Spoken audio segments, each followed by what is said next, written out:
Isang malakas na kulog ang gumising kay Mara mula sa kanyang pagkakatulog. Habol ang hininga, napabangon siya sa kama. Ang dibdib niya ay malakas na kumakabog at ang malamig na pawis ay namuo sa kanyang noo. Ang pamilyar na bangungot, ang bangungot na dumarating sa tuwing bumubuhos ang malakas na ulan. Napatingin siya sa bedside table. Nandoon ang larawan ng kanyang asawa at sa tabi nito, ang larawan ng kanyang kaisa-isang anak na si Miguel.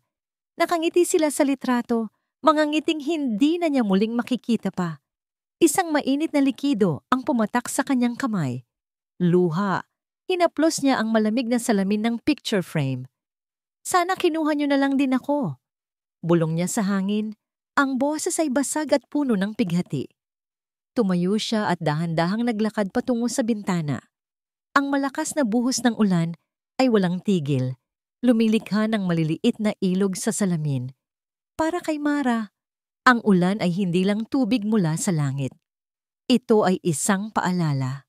Isang malupit na paalala ng araw kung kailan kinuha sa kanya ang lahat.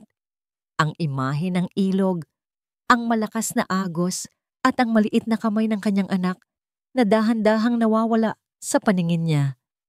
Lahat ay bumabalik.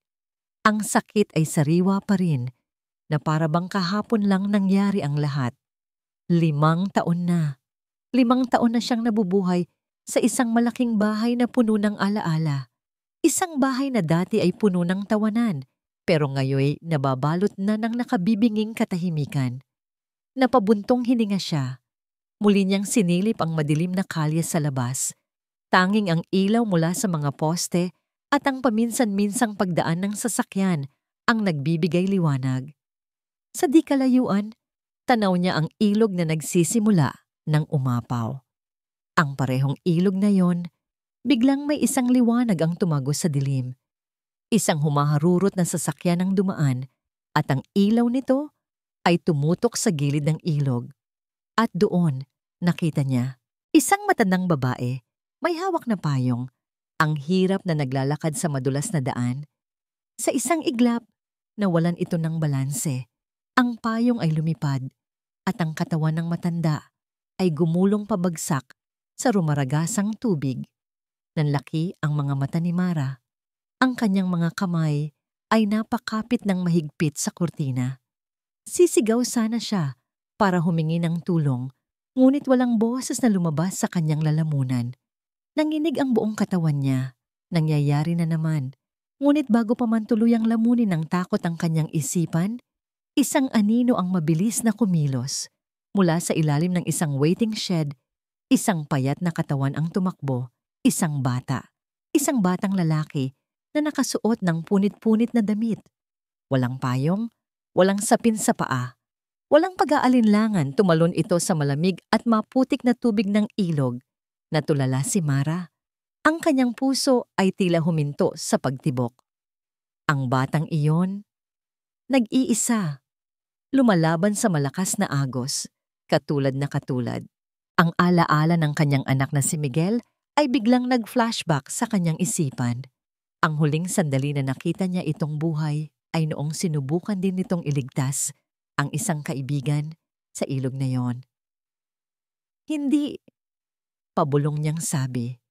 Ang imahe ng batang lalaki sa ilog at ang imahe ng kanyang sariling anak ay nagsanib sa kanyang isipan. Hindi na niya napigilan ang sarili. Miguel! Isang malakas na sigaw ang kumawala mula sa kanyang bibig. Anak ko! Hindi na niya ininda ang lakas ng ulan o ang lamig ng hangin. Nagmamadali niyang binuksan ang pinto at tumakbo palabas. Ang kanyang mga paa ay walang sapin at ang kanyang damit ay agad na nabasa. Wala siyang pakialam. Ang tanging nasa isip niya ay ang batang nasa gitna ng unos. Pagdating niya sa gilid ng ilog, kitang-kita niya ang pag-ahon ng bata. Hirap na hirap ito, ngunit pilit niyang itinutulak ang matandang babae papunta sa pampang. Nagawa niya. Nailigtas niya ang matanda. Pero pagkatapos noon, nangihina na ito. Sa harap mismo ng mga mata ni Mara, ang batang bayani ay bumagsak na lamang sa putikan. Walang malay. Napasigaw si Mara. Lumuhod siya. sa tabi ng bata. Hindi alintana ang putik na dumungis sa kanyang damit. Dahan-dahan niyang inangat ang ulo nito at inihiga sa kanyang kandungan. Hinawi niya ang basang buhok na tumatakip sa mukha nito. Isang batang lalaki na may kayumangging balat, payat na mga pisngi, at mga labing nangingitim sa lamig. Sa ilalim ng kanyang basang buhok, nakita ni Mara ang mga lumang peklat, mga marka ng isang buhay na puno ng paghihirap. Ang puso ni Mara ay tila piniga. Ang mga tao ay nagsimula ng maglapitan. May tumulong sa matandang babae, habang ang iba ay nakatingin lang sa kanila. Nagbubulungan. "Dalhin niyo na po sa ospital," sigaw ng isang lalaki. Ngunit umiling si Mara. Tumingin siya sa walang malay na mukha ng bata. "Hindi," sabi niya sa sarili. "Sa bahay ko siya dadalhin." Sa tulong ng ilang kapitbahay na may mabuting loob, maingat nilang binuhat ang bata at dinala sa malaking bahay ni Mara. Ang matandang babae naman ay agad na dinala ng sarili nitong mga kasama na kararating lang. Sa loob ng bahay, mabilis na kumilos si Mara. Kumuha siya ng makakapal na tuwalya at dahan-dahang pinunasan ng bata. Kumuha siya ng mga lumang damit ni Miguel mula sa aparador, mga damit na matagal na niyang itinatago. Habang binibihisan niya ang bata, hindi niya maiwasang mapansin ang iba pang mga peklat sa braso at likod nito. Bawat peklat ay tila isang kwento ng sakit at bawat isa ay parang punyal na tumutusok sa puso ni Mara. Pagkatapos niyang bihisan, inihiga niya ito sa sofa at kinumutan. Nagpunta siya sa kusina at nagluto ng mainit na sopas. Ang simpleng gawain na iyon, ang pag-aasikaso sa isang tao, ay nagbigay sa kanya ng isang damdamin na matagal na niyang hindi naramdaman. Nang bumalik siya sa sala, nakita niyang gising na ang bata. Nakaupo ito, at ang mga mata ay nanlalaki sa takot. Tila hindi alam kung nasaan. Nang makita siya nito, agad itong napayuko. Ang mga balikat ay bahagyang nakakrus. "Huwag kang matakot," mahinahong sabi ni Mara, dahan-dahang inilapag ang tray sa maliit na mesa. "Ligtas ka na rito?" Hindi sumagot ang bata. Nanatili itong nakayuko. "Ako si Mara." Pagpapatuloy niya. "Ano ang pangalan mo?" "Enzo po." Halos pabulong na sagot nito. Hindi pa rin nag-aangat ng tingin. "Kumain ka muna, Enzo. Mainit pa yan." Nanginginig ang mga kamay ni Enzo nang abutin niya ang mangkok. Bawat subo niya ay dahan-dahan na parabang nahihiya. Walang imik. Tanging ang tunog ng kutsara at ang patak ng ulan sa labas ang maririnig. Kinabukasan, ang balita tungkol sa ginawang kabayanihan ni Enzo at ang pag-ampon ni Mara sa kanya ay mabilis na kumalat. At kasabay ng pagkalat ng balita, dumating din ang hindi inaasahang bisita. Si Aling Marites, ang kapitbahay nilang kilala sa pagiging tsismosa. "Mara, naku, narinig ko ang nangyari kagabi. Mabuti na lang at ligtas kayo." Bungad nito, ngunit ang mga mata ay direktang nakatutok kay Enzo na tahimik na nagwawalis sa isang sulok. "Ayos lang kami, Marites. Salamat sa pag-aalala." Formal na sagot ni Mara. Lumapit si Aling Marites sa kanya. Ibinaba ang boses na parabang may ibinubulong na sikreto. "Mag-ingat ka, Mara. Sa panahon ngayon, maraming nagpapanggap na kaawa-awa para lang makapanlamang. Baka mamaya modus lang yan." Tumaas ang kilay ni Mara. Naramdaman niya ang pag-init ng kanyang ulo. "Marites, isang bata ang nasa harapan mo. Isang bata na isinugal ang buhay para sa iba." "Oo nga, pero..." Hindi natinag si Marites. Tiningnan niya si Enzo mula ulo hanggang paa. "Mahirap na. Lalo pat mag-isa ka lang dito sa malaking bahay mo. Baka mamaya, may masama na palayang balak." Bago pa man makasagot si Mara, mabilis na nagpaalam si Aling Marites. Iniwan ang laso ng kanyang mga salita na nakalutang sa hangin. Naiwan si Mara na nakakuyom ang mga palad. Galit siya. Hindi lang para sa sarili niya, kundi para kay Enzo. Paano nagkakaroon ng ganitong pag-iisip ang isang tao? Napatingin siya kay Enzo. Nagpapatuloy pa rin ito sa pagwawalis, ngunit alam ni Mara na narinig nito ang lahat. Gabi na. Ang ulan ay tumila na. Pinatulog ni Mara si Enzo sa sofa, nilagyan ng unan at makapal na kumot. Hinaplos niya ang buhok nito. "Huwag kang mag-alala, Enzo." Bulong niya, kahit na akala niya ay tulog na ang bata. "Hanggat nandito ka, poprotektahan kita. Hindi ko hahayaang may manakit sa'yo." Tumayo siya at pinatay ang ilaw sa sala. Iniwan lamang ang maliit na lampshade na nakabukas. Sa kanyang pagtalikod, hindi niya nakita ang nangyari sa dilim. Si Enzo, na nagkukunwaring tulog, ay dahan-dahang iminulat ang kanyang mga mata. Narinig niya ang lahat ng pag-uusap kanina. Narinig niya ang pangako ni Mara. Ngunit sa halip na gumaan ang kanyang pakiramdam, lalo lang itong bumigat. Ang mga salita ni Aling Marites ay umalingaw-ngaw sa kanyang isipan. Nagpapanggap, nanlalamang, masamang balak. Isang butil ng luha ang tahimik na pumatak mula sa gilid ng kanyang mata, gumulong pababa sa kanyang pisngi at nawala sa loob ng unan. Ang bawat araw sa bahay ni Mara ay parehong isang langit at isang impyerno para kay Enzo. Langit.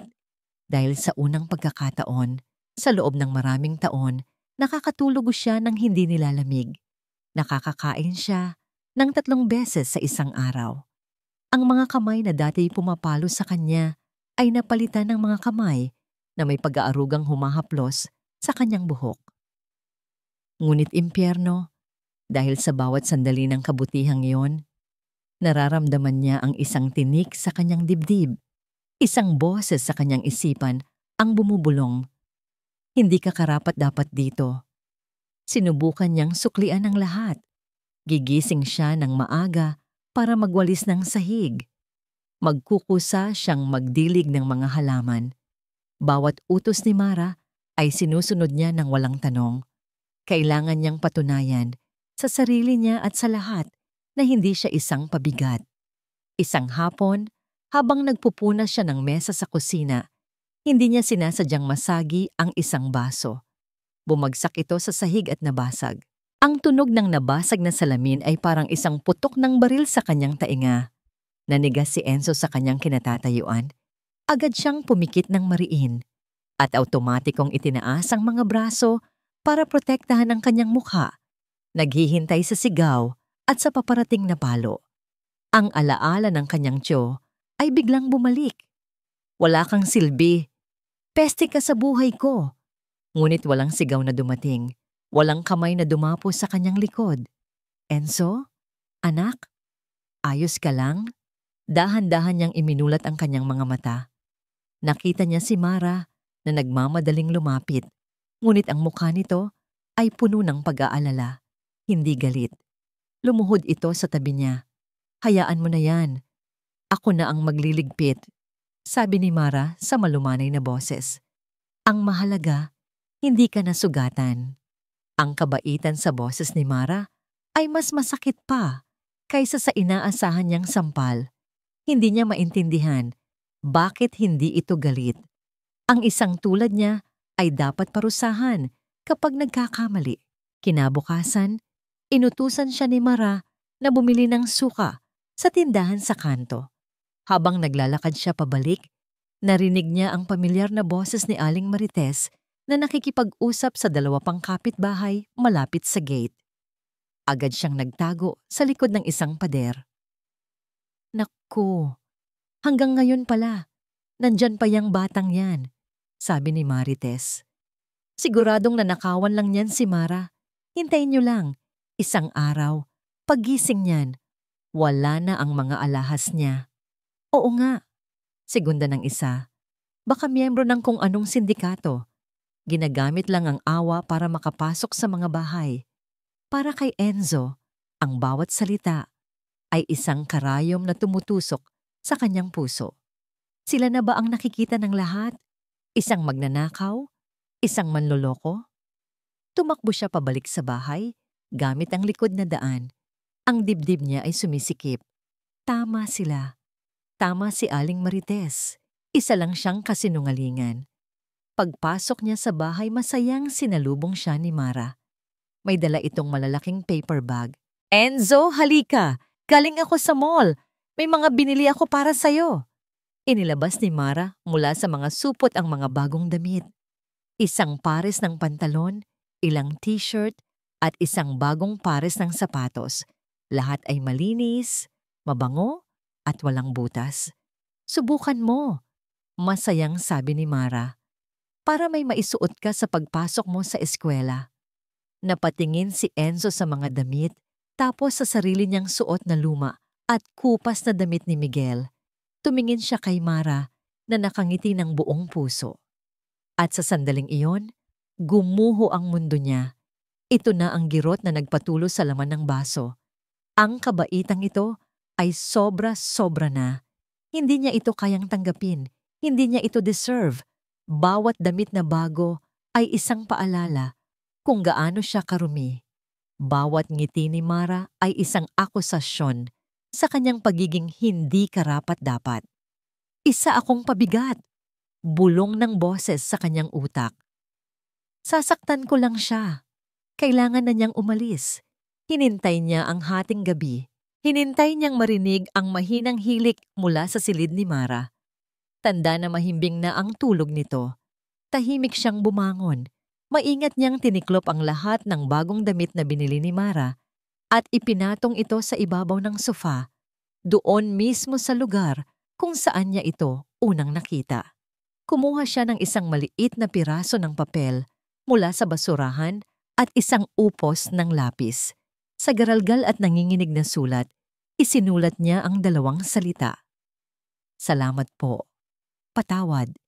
Inilagay niya ang papel sa ibabaw ng mga damit. Sa huling pagkakataon, nilibot niya ng tingin ang sala, ang tahanan na nagbigay sa kanya ng init sa loob ng ilang araw, ang tahanan na hindi para sa kanya. Binuksan niya ang pinto ng dahan-dahan, tinitiyak na walang ingay na malilikha. Pagkatapos ay isinara niya ito ng marahan. At sa ilalim ng liwanag ng buwan, si Enzo ay muling naglakad palayo, pabalik sa dilim kung saan siya nanggaling. Kinaumagahan, gumising si Mara na may ngiti sa labi. Nagplano siyang lutuan si Enzo ng paborito nitong sinangag na may itlog. Enzo, gising na anak. Tawag niya habang papunta sa sala, ngunit walang sumagot. Ang bumungad sa kanya ay ang katahimikan. Nakita niya ang sofa na maayos na ang pagkakalagay ng kumot. Sa ibabaw nito, nakatumpok ang mga damit na pinamili niya kahapon. At sa ibabaw ng mga damit, isang maliit at lukot na papel. Kinuha niya ito. Binasa niya ang dalawang salitang nakasulat. Salamat po. Patawad. Nabitawan ni Mara ang papel. Tila may isang malaking kamay na biglang dumagan sa kanyang dibdib. Pinipigilan siyang huminga. Tinawag niya ulit ang pangalan ng bata. Mas malakas na ngayon. Puno ng papalaking takot. Enzo! Enzo! Walang sagot. Tiningnan niya ang bukas na bintana, ang bakanting sala, ang katahimikan. At sa sandaling iyon, tila huminto ang tibok ng kanyang puso. Ang dalawang salitang iyon ay paulit-ulit na umalingaw-ngaw sa isipan ni Mara habang siya'y tumatakbo palabas ng bahay. Salamat po. Patawad. Enzo! Sigaw niya sa kawalan. Ang boses niya ay nanginginig, halos mabasag sa pag-aalala. Enzo, nasaan ka? Hindi na siya nagabalang magsuot ng sapatos. Ang tanging suot niya ay ang kanyang pantulog na duster. Tumatakbo siya sa kalye, hindi alintana ang mga mapanuring tingin ng mga kapitbahay na nagsisimula ng maglabasan sa kanilang mga bahay. Bawat eskinita ay pinasok niya. Bawat batang kalye na makita niya ay tinatanong niya, nakita niyo ba ang isang batang lalaki? Payat, kayumanggi, mga ganito ang taas. Ngunit puro iling ang sagot na nakukuha niya. Ang bawat segundong lumilipas ay parang isang karayom na tumutusok sa kanyang dibdib. Ang pamilyar na takot, ang takot na muling maiwan, ay unti-unting bumabalot sa kanyang buong pagkatao. Ito ang bangungot na pilit niyang tinatakasan sa loob ng 5 taon. At ngayon, narito na naman, mas malupit at mas totoo. Miguel, Hindi niya namalayang pangalan na ng kanyang yumaong anak ang kanyang binabanggit. Ang mukha ni Enzo at ang mukha ni Miguel ay naghahalo sa kanyang isipan. Ang pagkawala ng isa ay nagiging pagkawala ng dalawa. Ang sakit ay nagiging doble. Sa kanyang pagtakbo, dinala siya ng kanyang mga paa sa lugar kung saan nagsimula ang lahat, sa gilid ng ilog. Ang tubig ay humupa na, ngunit ang mga bakas ng pinsala ng bagyo ay naroon pa rin. Mga putik, mga basurang inanod. Doon mismo sa lugar kung saan niya unang nakita si Enzo, doon din siya napaluhod. Ang kanyang mga binti ay nanghina. Ang lakas na nagtutulak sa kanya kanina ay biglang nawala. Napahagulhol siya. Isang iyak na puno ng sakit, pagsisisi at matinding takot. Bakit? Tanong niya sa hangin. Bakit kailangang mangyari ulit to sa akin? Anong kasalanan ko? Pakiramdam niya, isinusumpa siya ng tadhana. Ang bawat taong minamahal niya, ang bawat taong nagbibigay ng kahit kaunting liwanag sa kanyang madilim na mundo, ay pilit na binabawi sa kanya. Pagkatapos ng ilang minuto, pinilit niyang tumayo. Kailangan niyang maging matatag, hindi siya pwedeng sumuko. Kinuha niya ang kanyang cellphone sa bulsa at tinawagan ng pulisya. Sa loob ng presinto, ang amoy ng lumang papel at kape ay sumalubong sa kanya. Nanginginig pa rin ang kanyang mga kamay habang kinakausap niya ang desk officer. Ibinibigay ang description ni Enzo. Gagawin po namin ang lahat ng aming makakaya, ma'am, sabi ng pulis sa tonong sanay na sa mga ganitong kaso. Habang naghihintay, naupo si Mara sa isang bench. Napatingin siya sa paligid at doon, sa opisina ng hepe ng pulisya, may isang pamilyar na mukha siyang nakita. Isang babaeng may edad, nakasuot ng eleganteng bestida at may kasamang dalawang lalaking nakabarong na tila mga bodyguard. Iyon ang matandang babae na iniligtas ni Enzo mula sa ilog. Ngunit ang itsura niya ngayon ay malayong malayo sa kaawa-awang itsura niya noong gabing iyon. Nagtama ang kanilang mga mata. Tumayo ang babae at dahan-dahang lumapit kay Mara. May ngiti sa labi nito, isang ngiti na puno ng pasasalamat. Ikaw yung ginang noong gabing iyon, hindi ba? Tanong ng babae. Ang boses nito ay kalmado at may awtoridad. Tumangulang si Mara. Hindi alam ang sasabihin. Ako si Tessa Alcantara. Pagpapakilala ng babae. Matagal na kitang hinahanap. Gusto kong personal na magpasalamat sa pag-aaruga mo sa batang nagligtas sa aking buhay. Tessa Alcantara. Pamilyar ang pangalan, ngunit hindi ito maalala ni Mara kung saan narinig. Nawawala po siya. Basag ang boses na sabi ni Mara. Si Enzo, umalis siya kaninang umaga. Ang nangiti sa mukha ni Tessa ay biglang nawala. Napalitan ito ng pag-aalala. Nawawala? Paanong nangyari? Ipinaliwanag ni Mara ang lahat. Ang sulat, ang paghahanap, ang takot na nararamdaman niya. Si Tessa Alcantara ay taimtim na nakinig. Pagkatapos magsalita ni Mara, tumingin siya sa hepe ng pulisya na kalalabas lang ng opisina. Chief, sabi ni Tessa sa boses na hindi maaring baliwalain. I-prioritize ang kasong ito. Gamitin ang lahat ng resources ninyo. Kailangang mahanap ang batang yon sa lalong madaling panahon. Napatingin ang hepe kay Tessa, tapos kay Mara. Agad itong tumango. Masusunod po, Ma'am Alcantara. Bumaling si Tessa pabalik kay Mara. Ang kanyang mga mata ay seryoso, puno ng determinasyon. Huwag kang mag-alala, sabi niya. Hindi lang pulis ang maghahanap sa kanya. Gagamitin ko rin ang lahat ng koneksyon ko. Hahanapin natin siya. Tiningnan niya ng diretso ang mga mata ni Mara. Kailangan nating mahanap ang batang iyon. May malaki akong utang na loob sa kanya. Napatulala si Mara. Sa isang iglap, ang kanyang personal na paghahanap ay naging isang malaking operasyon. Hindi niya lubos na maintindihan ang lahat ng nangyayari. Ang alam niya lang, ang babaeng nasa harapan niya ay hindi isang ordinaryong tao.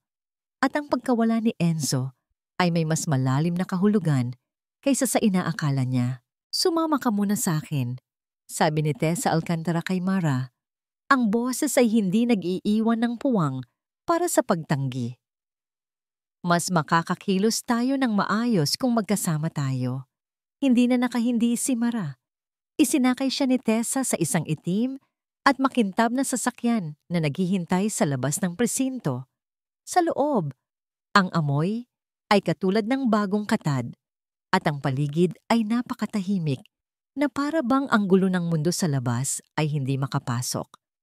Dumiretso sila sa isang malaking bahay sa loob ng isang eksklusibong subdivision. Ang bahay ay mas malaki pa ng 3 beses sa bahay ni Mara. Bawat sulok ay sumisigaw ng karangyaan. Maupo ka, sabi ni Tessa habang pinauupo si Mara sa isang malambot na sofa. Isang kasambahay ang agad na lumapit para mag-alok ng maiinom. Nahihiyang naupo si Mara. Ang kanyang damit pantulog at mga paang walang sapin ay tila hindi bagay sa lugar na yon. Bigla niyang naramdaman ang kanyang pagiging ordinaryo sa harap ng babaeng ito. Huwag kang mahiya, sabi ni Tessa na para bang nabasa ang kanyang iniisip. Sa ngayon, iisang bagay lang ang mahalaga sa ating dalawa. Ang mahanap si Enzo. Naglabas si Tessa ng cellphone at nagsimulang magbigay ng mga utos sa kung sino man sa kabilang linya. Malinaw at direkta ang kanyang mga salita. Ipinakalat niya ang litrato ni Enzo na nakuha mula sa CCTV ng isang tindahan malapit sa ilog. Nag-alok siya ng malaking pabuya para sa sino mang makakapagturo sa kinaroroonan nito. Habang pinapanood ni Mara si Tessa, lalo siyang namangha. Sino ba talaga ang babaeng ito? Pagkatapos ng mga tawag, umupo si Tessa sa tapat ni Mara. Noong gabing iyon, panimula niya, pagod ako galing sa trabaho. Nagpababa ako sa driver ko malapit sa tulay dahil gusto kong maglakad-lakad sandali. Isang pagkakamali. Dahil sa ulan, hindi ko napansin ang madulas na bahagi ng daan. Kinilabutan si Mara habang inaalala ang eksena. Akala ko, katapusan ko na. Pagpapatuloy ni Tessa, ang agos ay napakalakas. At bigla, may isang kamay na humila sa akin. Isang maliit na kamay. Ang batang iyon, si Enzo. Nakita ko sa mga mata niya ang determinasyon, walang takot. Itinulak niya ako papunta sa pampang kahit na siya mismo ay halos malunod na. May namumuong luha sa mga mata ni Tessa. Utang ko sa kanya ang buhay ko, kaya gagawin ko ang lahat para mahanap siya at masuklian ang kabutihan niya. Ipinatong ni Tessa ang isang sobre sa mesa. Ito ay para sa'yo, isang maliit na pasasalamat sa pag-aaruga mo sa kanya. Umiling si Mara. Hindi niya ginalawang sobre. Hindi ko po kailangan yan. Ang gusto ko lang ay ang makitang ligtas si Enzo. Ngumiti si Tessa. Isang nangiting puno ng paghanga. Alam ko. Ilang sandali silang natahimik. Maya-maya, isang katulong ang lumapit kay Tessa at may ibinigay na dokumento. Ma'am, ito na po yung initial report mula sa pulis. Kinuha ito ni Tessa. Habang binabasa niya ang profile ni Mara na isinulat sa report, bigla siyang natigilan. Ang kanyang mga mata ay nanlalaki, nakatitig sa isang partikular na pangalan sa papel. Mara, sabi ni Tessa. Ang boses ay nanginginig. Ang buong pangalan mo ay Mara Sandoval? Tumango si Mara. Opo. Asawa ka ba ni Ricardo Sandoval? Nagulat si Mara. Paano nalaman ng isang estranghero ang pangalan ng kanyang yumaong asawa? Opo. Paano niyo po nalaman? Tumayo si Tessa. Ang kanyang mukha ay nagpapakita ng isang emosyon na hindi maintindihan ni Mara. Isang pinaghalong gulat, lungkot, at hindi makapaniwalang pagkakataon. Naglakad siya papunta sa isang estante na puno ng mga libro at mga parangal. Mula sa likod nito, kinuha niya ang isang lumang litrato na naka-frame. Inabot niya ito kay Mara. Sa litrato, may 2 lalaki na magkaakbay at nakangiti. Ang isa ay isang mas batang bersyon ni Tessa At ang isa? Ricky? Bulong ni Mara. Iyon ang kanyang asawa. 20 taon na ang nakalipas. Maraming taon na ang nakalipas. Nagsimulang magkwento si Tessa. Ang mga mata ay nakatanaw sa malayo. Ang kumpanya ko ay nalulugi. Malapit na akong mawalan ng lahat. Walang bangko ang gustong magpautang sa akin. Isang araw, isang lalaki ang lumapit sa akin. Hindi niya ako kilala, pero narinig niya raw ang problema ko mula sa isang kaibigan. Tumingin siya kay Mara. Ang lalaking iyon ay ang asawa mo, si Ricardo. Pinautang niya ako ng malaking halaga, walang interes. Ang tanging sinabi niya, ibabalik mo sa akin kapag kaya mo na. Naniniwala ako sa'yo. Hindi makapagsalita si Mara. Ang kanyang asawa ay hindi kailanman nagkuwento tungkol dito. Ang perang iyon ang nagsalba sa kumpanya ko. Iyon ang naging simula ng lahat ng ito, sabi ni Tessa. Iginagala ang kamay sa kanyang marangyang sala. Nang makaahon ako, hinanap ko siya para magbayad. Ngunit nalaman kong pumanaw na siya at hindi ko na nahanap ang kanyang pamilya. Hinawakan ni Tessa ang mga kamay ni Mara. Ang mga mata niya ay puno ng luha. Hindi lang ang bata ang may utang na loob sa pamilya mo, Mara. Ako rin. Ako rin. Nakatitig lang si Mara kay Tessa. Pilit na pinoproseso ang lahat. Ang batang iniligtas niya ay ang batang nagligtas sa babaeng tinulungan ng kanyang asawa. Ang tadhana ay tila gumuhit ng isang bilog ng kabutihan at utang na loob na nag-uugnay sa kanilang tatlo sa isang paraan na hindi niya kailanman inaasahan. Ang lamig ay muling naging pamilyar na kasama ni Enzo. Bawat ihip ng hangin ay tila isang kutsilyong tumatagos sa kanyang manipis na damit. Ang init ng sopas ni Mara, ang lambot ng kumot, lahat ay parang isang panaginip na lang ngayon. Naglakad siya ng walang patutunguhan.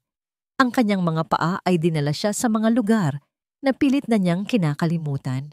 Ang maruruming eskinita, ang amoy ng basura, ang mga anino sa dilim.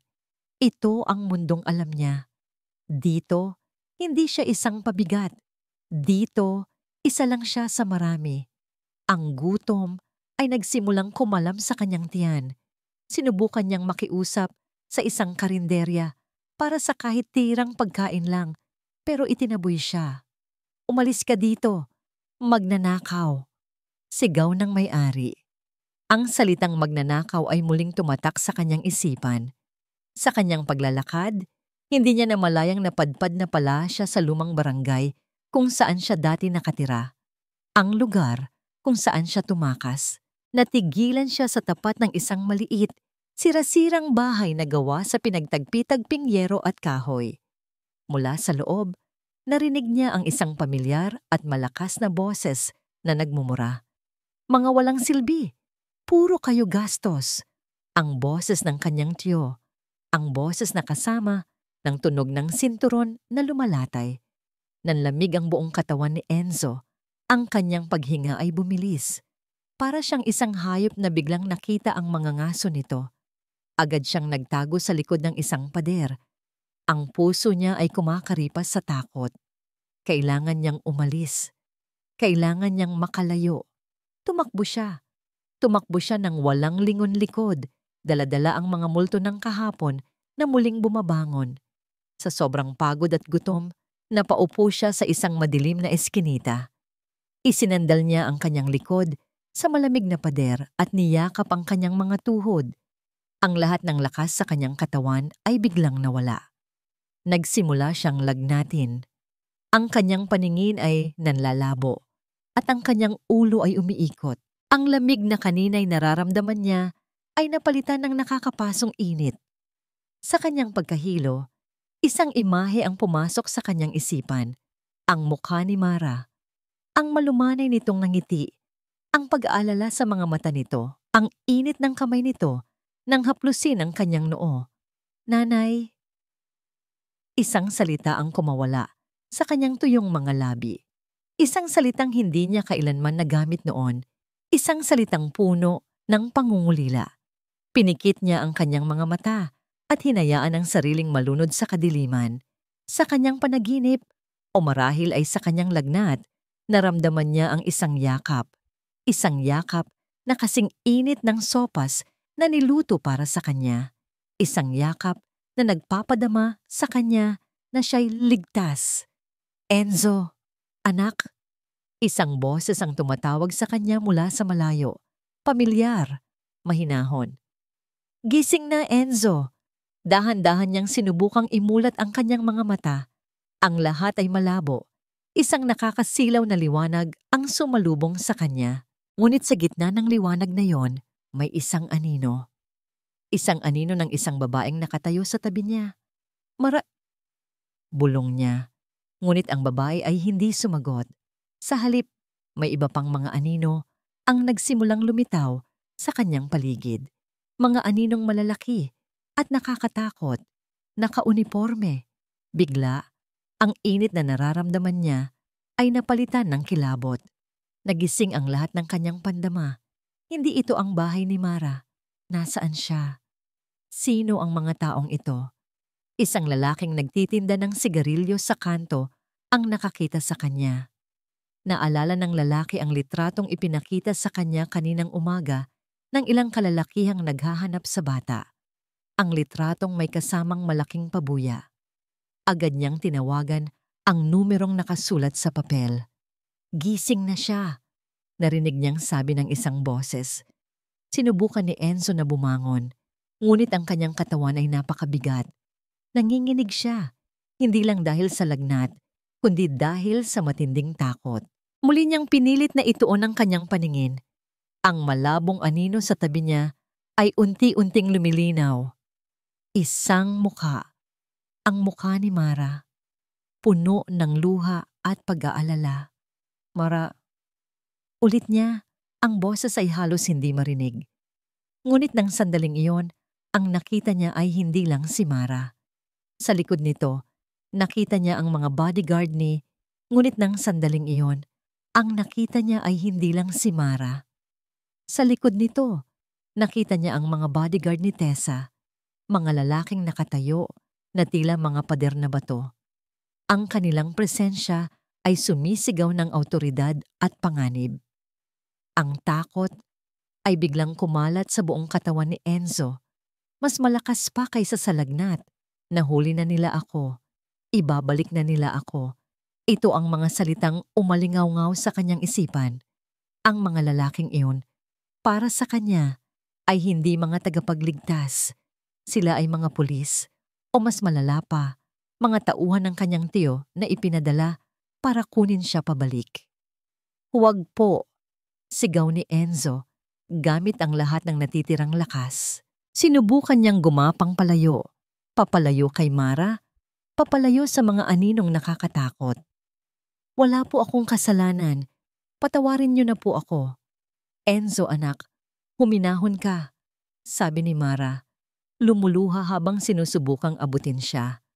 Ngunit bawat paglapit ni Mara ay lalong nagpapataranta kay Enzo. Huwag niyo akong isama. Ayoko pong bumalik doon. Ayoko na.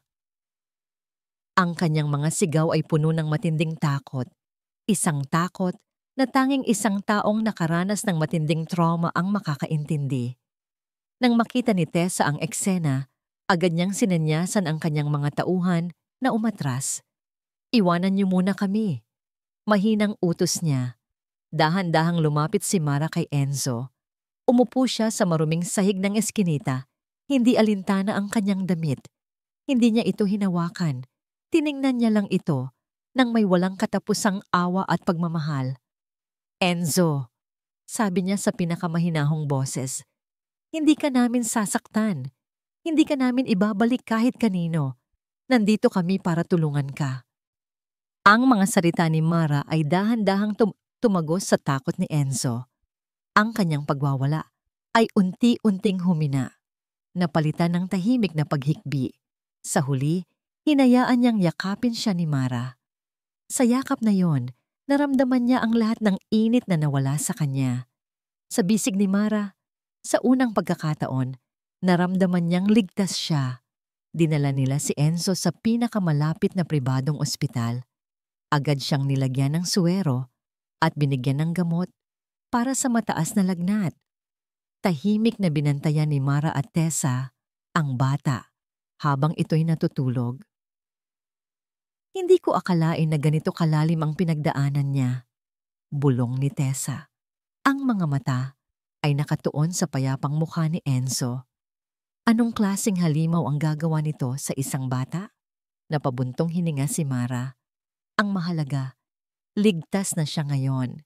Nang magising si Enzo, mas kalmado na siya. Ngunit ang kanyang mga mata ay puno pa rin ng lungkot at kawalan ng tiwala. Bakit niyo pa po ako binalikan? Mahinang tanong niya, nakatingin sa puting kumot. Pabigat lang po ako sa inyo. Huwag na huwag mong sasabihin yan. Mabilis na sagot ni Mara, hinawakan ng kanyang kamay. Hindi ka pabigat, Enzo. Isa kang biyaya. Si Tessa, na tahimik na nakamasid mula sa isang sulok, ay hindi na napigilan ang kanyang damdamin. Ang makita ang dalawa. Ang makita ang purong koneksyon sa pagitan ng isang babaeng nawalan ng anak at isang batang nawalan ng ina ay nagbukas ng isang sugat sa kanyang puso na matagal na niyang ibinaon. Lumapit siya sa kanila. Ang mga mata ay namumula. Enzo, sabi niya, ang boses ay nanginginig. Hindi mo alam kung gaano ka kahalaga. Hindi lang sa akin, kundi pati na rin kay Mara. Tumingin siya kay Mara at sa mga mata nito, nakita niya ang parehong sakit ng pagkawala. Mara, pagpapatuloy niya, mayroon pa akong isang bagay na kailangan mong malaman. Isang bagay na ngayon ko lang din napagtanto.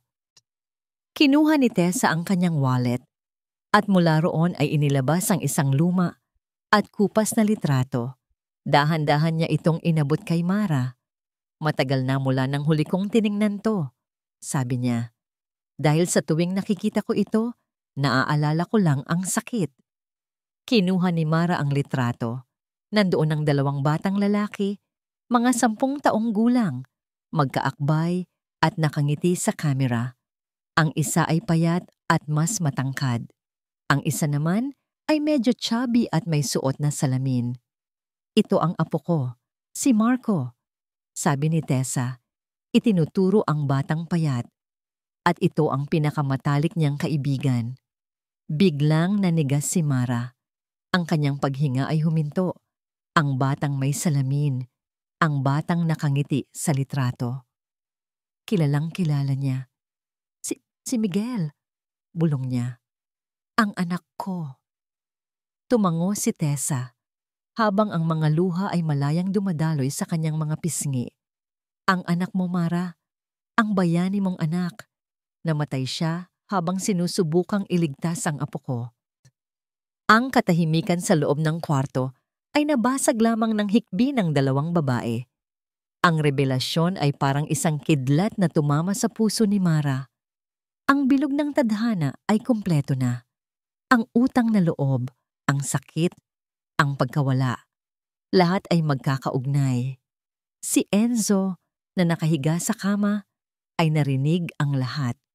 Hindi niya lubos na maintindihan, ngunit naramdaman niya ang bigat ng sandaling iyon. Dalawang babae, pinag-isa ng isang trahedya, at siya, sa hindi maipaliwanag na dahilan, ay nasa gitna ng lahat ng ito. Hinawakan ni Mara ang kamay ni Tessa. Ang kanilang mga palad, na parehong nakaranas ng sakit ng pagkawala, ay nagbigay ng lakas sa isa't isa. Sa gitna ng kanilang pagdadalamhati, isang bagong ugnayan ang nabuo. Isang ugnayan na sinelyuhan ng nakaraan at pinagtibay ng isang batang lalaki na nagligtas sa kanila sa iba't ibang paraan. Ang balita ay kumalat sa kapitbahayan na parang apoy sa tuyong damuhan. Nahanap na raw ang bata, kasama ni Doña Mara sa isang mamahaling ospital. At alam niyo ba, yung milyonaryang si Tessa Alcantara, siya raw ang gumagastos ng lahat. Para kay Aling Marites, ang bawat salita ay parang sampal sa kanyang mukha. Ang kanyang mga hula ang kanyang mga babala. Lahat ay nagkamali. Hindi lang pala totoo ang kabayanihan ng bata, kundi konektado pa ito sa isang tanyag na tao. Siya, ang reyna ng mga tsismosa, ang nagmukhang sinungaling at kontrabida. Hindi niya matanggap ang pagkatalo. Ang inggit at kahihihiyan ay nagsanib. Lumikha ng isang maitim na plano sa kanyang isipan. Kung hindi niya mapapatunayan na masama si Enzo, gagawa siya ng paraan para magmukha itong masama. Kinabukasan, isang hindi inaasahang kaguluhan ang sumalubong sa tahimik na hallway ng ospital. "Nasaan ang pamangkin ko? Anong ginawa niyo sa kanya?" Isang lalaking amoy alak, marumi ang damit, at may mabagsik na itsura ang nagwawala. Habang pilit siyang pinipigilan ng mga security guard, sa likod niya, nakatayo si Aling Marites. May ekspresyon ng pekeng pag-aalala sa mukha. Siya ang tiyo ni Enzo. Narinig ni Mara ang sigawan mula sa loob ng kwarto. Pagbukas niya ng pinto, nanlaki ang kanyang mga mata sa nakita.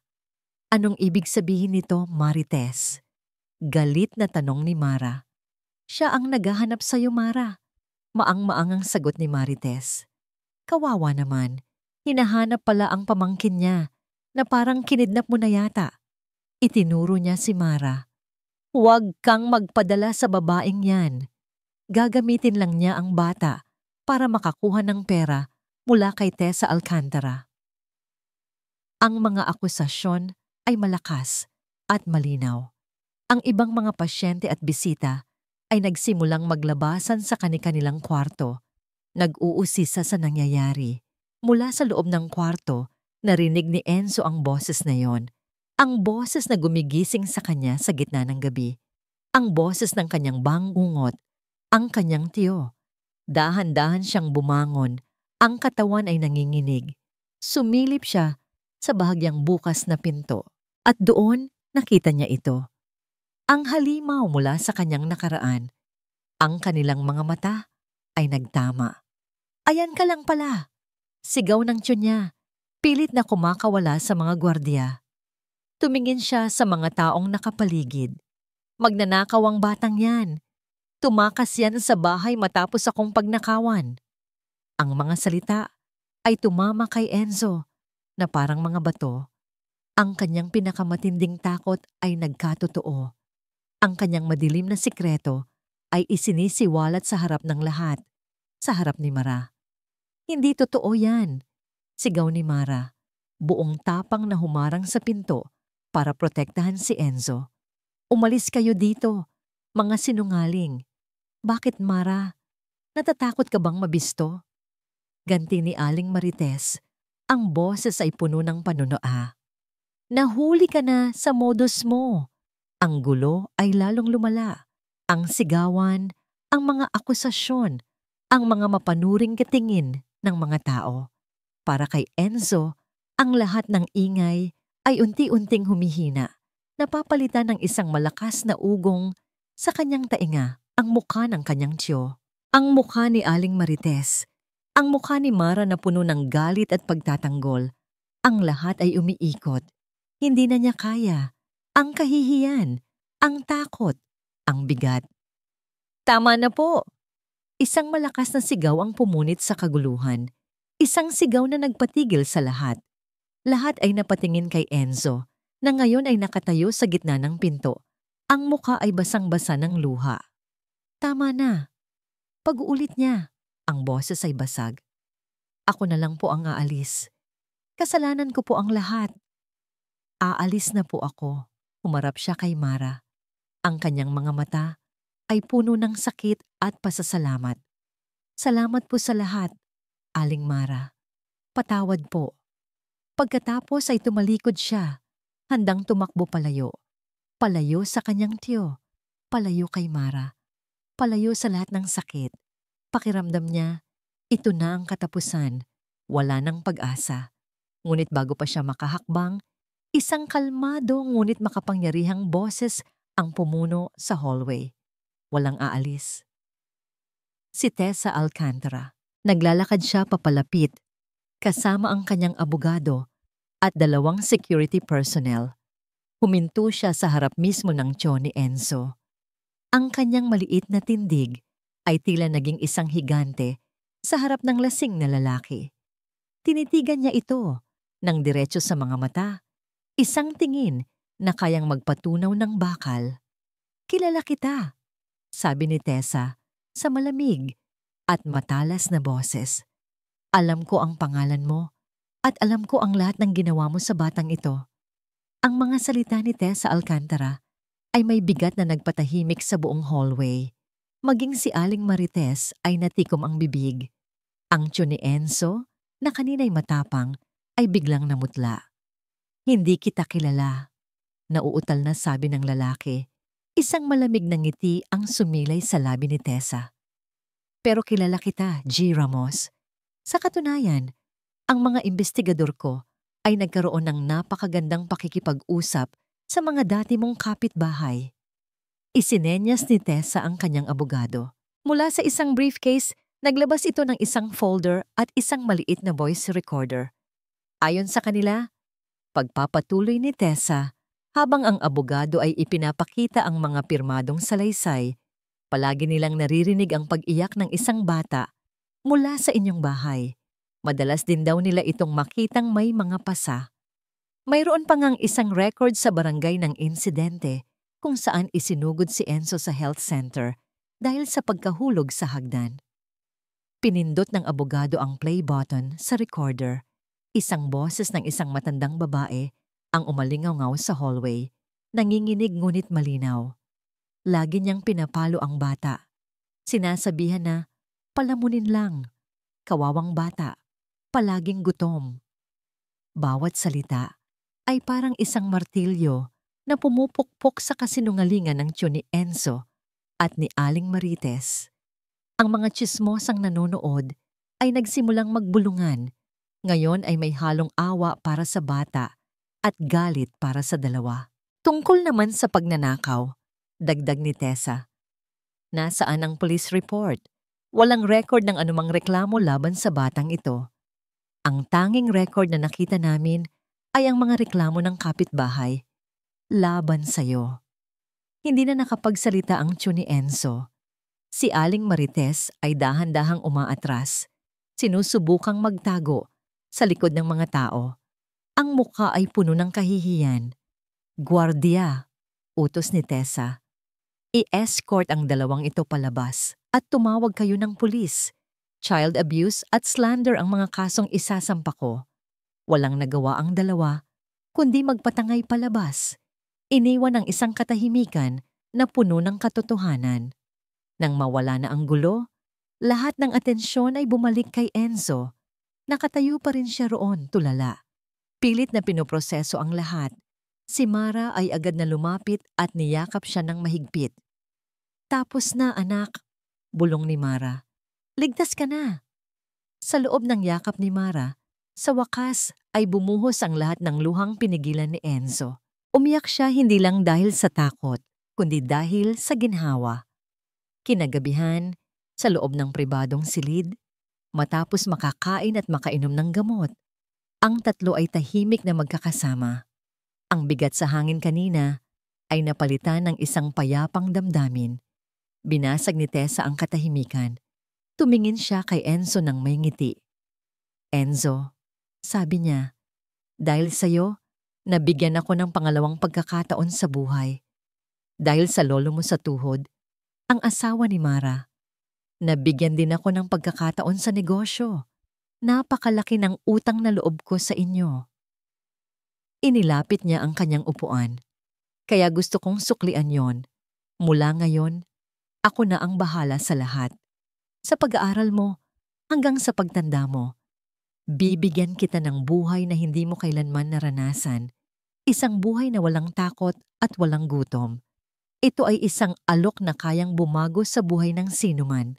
Isang alok ng kayamanan at seguridad." Ngunit si Enzo, sa halip na matuwa, ay umiling lang. Tumingin siya kay Tessa, tapos kay Mara. Ang kanyang mga mata, bagamat namamaga pa sa pag-iyak, ay may bagong kislap. Isang kislap ng pag-unawa at katatagan. "Salamat po, Ma'am Tessa.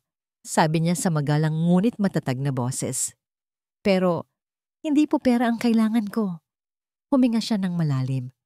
Ang gusto ko lang po, tumingin siya ng diretso sa mga mata ni Mara, ay isang pagkakataon na magkaroon ng pamilya. Ang simpleng pangungusap na yon ay tumagos sa puso ng dalawang babae na parang isang palaso. Mas malakas pa ito kaysa sa kahit anong sigaw. Mas makahulugan pa ito kaysa sa kahit anong yaman. Sa isang salita, sinabi ni Enzo ang lahat. Ang kanyang pinakamalalim na hangarin, ang tanging bagay na hindi kayang bilhin ng pera. Si Tessa ay napayuko. Hindi na napigilan ang muling pagpatak ng kanyang mga luha. Si Mara naman ay napahagulhol. Hinila niya si Enzo sa isang mahigpit na yakap. Isang yakap na nagsasabing hindi na siya muling aalis. Ikaw na ang pamilya ko, Enzo.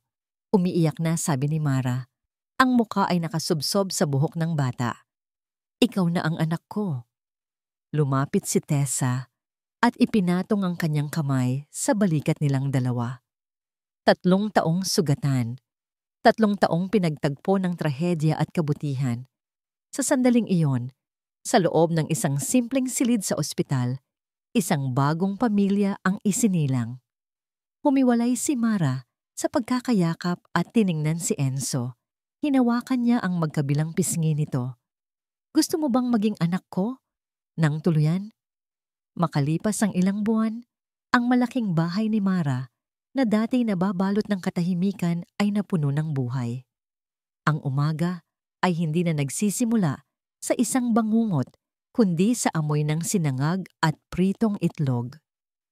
Si Mara, na dati gumigising ng walang gana, ngayon ay masayang naghahanda ng almusal at baon para sa isang batang lalaking nagmamadaling isuot ang kanyang malinis na uniforme. Nay, mahuhuli na po ako. Masayang sigaw ni Enzo mula sa kanyang bagong silid habang inaayos ang kanyang buhok sa salamin. Sandali na lang, anak. Ganting sigaw ni Mara mula sa kusina. Isang ngangiti ang hindi maalis sa kanyang mga labi. Anak. Ang salitang yon ay parang musika sa kanyang pandinig. Matapos ang lahat ng legal na proseso, opisyal ng Sandoval, si Enzo. Siya na ngayon ang kanyang anak sa mata ng batas at, higit sa lahat, sa mata ng puso niya. Pagbaba ni Enzo, sinalubong siya ng isang masayang agahan. Sa unang pagkakataon sa buhay niya, naranasan niyang maupo sa isang mesa, hindi bilang isang katulong, kundi bilang isang kapamilya. Tumingin siya kay Mara at ngumiti ng buong puso. Isang ngangiting walang bahid ng takot o hiya. Salamat po sa pagkain, Nay, sabi niya bago magsimulang kumain. Tuwing hapon, pagkatapos ng klase, madalas ay may bisita sila. Isang itim na kotse ang humihinto sa tapat ng bahay at mula roon ay bababa si Tessa Alcantara. Hindi na nakasuot ng pangnegosyong damit, kundi isang simpleng bestida. Lola Tessa! Masayang sigaw ni Enzo sabay takbo para magmano. Niyakap ni Tessa ang bata. Kumusta ang pag-aaral, apo? Tanong niya habang inaabot ang pasalubong na laging dala. Naupo sila sa sala kung saan tinutulungan ni Tessa si Enzo sa kanyang mga takdang aralin. Ang dating mailap at tahimik na bata ay ngayoy masiglang nagkukwento tungkol sa kanyang mga bagong kaibigan at sa mga natutunan niya sa eskwela. Ang tawa nilang dalawa ay umaalingaw-ngaw sa buong bahay. Pinupuno ang bawat sulok na dati puno ng lungkot. Isang Sabado ng umaga, magkakasama silang 3 na bumisita sa sementeryo. Tahimik silang tumayo sa harap ng 2 puntod na magkatabi. Ang puntod ni Ricardo at ni Miguel. Si Mara, na dati umiiyak sa tuwing pumupunta rito, ngayon ay may payapang ngiti sa labi. Hinawakan niya ang kamay ni Enzo sa isang tabi at ang kamay ni Tessa sa kabila. Tumingin siya sa lapida ng kanyang asawa. Mahal, bulong niya, sana nakikita mo kami. Ang utang na loob na itinanim mo noon, namunga na. At ito ang bunga. Pagkatapos ay bumaling siya sa puntod ng kanyang anak. Miguel, anak, ito si Enzo, kapatid mo. At ito si Lola Tessa, ang lola ng kalaro mo. Magkakasama na kami ngayon. Sana masaya ka para sa amin. Si Enzo ay naglagay ng isang puting bulaklak sa puntod ni Miguel. Salamat po kuya, mahina niyang sabi. Sa kanilang pag-uwi, ang pakiramdam ay magaan. Ang nakaraan ay hindi na isang mabigat na kadena, kundi isang tulay na nag-ugnay sa kanilang tatlo. Gabi na. Ang tatlo ay magkakasamang kumakain ng hapunan, isang eksenang naging normal na sa kanila. Nagkukwento si Enzo tungkol sa isang science project, habang si Tessa at Mara ay nakikinig na parang mga normal na ina at lola. Habang pinapanood sila ni Mara, habang pinapanood niya ang pagtawa ni Enzo at ang mapagmahal na tingin ni Tessa, isang mainit na damdamin ang bumalot sa kanyang puso. Nalaman niya na ang kanyang pusong basag ay hindi lang basta gumaling. Ito ay muling nabuo, mas malaki at mas matatag kaysa dati. Mayroon na itong mga bagong piraso, isang piraso na para kay Enzo at isang piraso na para kay Tessa. Ito na ang kanyang tahanan. Isang tahanan na hindi binuo ng dugo at apelyido, kundi ng pagmamahal, pasasalamat at ng hindi inaasahang mga pagkakataon. Tumingin siya sa bintana sa madilim na gabi sa labas. Naalala niya ang gabing iyon ng ang gabing akala niya ay isa na namang sumpa. Hindi niya alam na ang anghel na nakita niya sa gitna ng unos ay hindi lang pala nagligtas ng isang buhay. Iniligtas din nito ang sa kanya. Hindi pala tinatanggal ng pagmamahal ang sakit ng nakaraan. Naisip ni Mara habang isang butil ng masayang luha ang pumatak sa kanyang pisngi. Pinaghihilom nito ang mga sugat para makabuo ng isang mas magandang kinabukasan.